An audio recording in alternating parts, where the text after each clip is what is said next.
Hey everyone, this is Kevin from thechesswebsite.com, and today we're going to be looking at a different trap, and it's the Siberian trap, and it derives from the Smith-Morra gambit in the Sicilian defense. And we'll go ahead and take a look at that. It starts out with pawn to e4, and black responds with the Sicilian defense with pawn to c5, and white is going to move pawn to d4, and after black captures, then white's going to go into the Smith-Morra gambit, offering up an extra pawn here, and black's going to take, and white's going to recapture the pawn with knight to c3.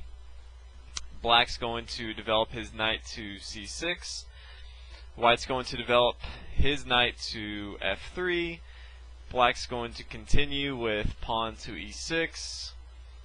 White's going to develop his bishop to c4, getting into an active square, aiming down on the f7 square and allowing him to castle. And black's going to bring his queen to c7. It's actually a pretty active square in the Sicilian defense for the queen, as it can come down on the king side. So from here, white's going to castle. Black's going to bring his knight to f6, and the trap is almost in place.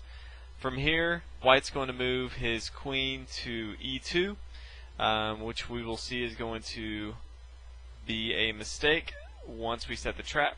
And the trap is laid with knight to g4. And from here, you'll see a lot of questionable moves, and one of the most common questionable moves you'll see is white knows that black has this threat of queen to h2 checkmate, but he knows that he has a knight here on f3.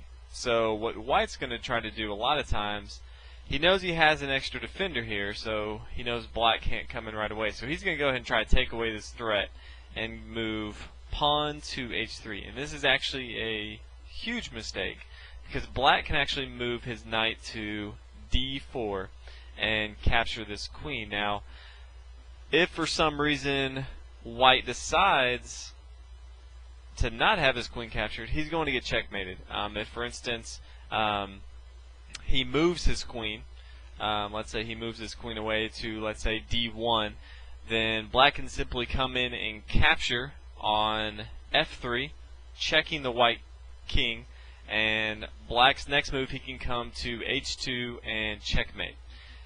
Same thing if we try to take this knight, which is attacking the queen, let's say with knight to d4, then black can simply come to h2 for checkmate. So white has the option. He can either lose his queen, which obviously is going to be a clear win for black, or if he tries to save his queen, then he's going to get checkmated. So very brilliant trap, and you'll see this one more often than some of the others. So hope you guys enjoy this one, and look out for another video in the future. Thanks, guys.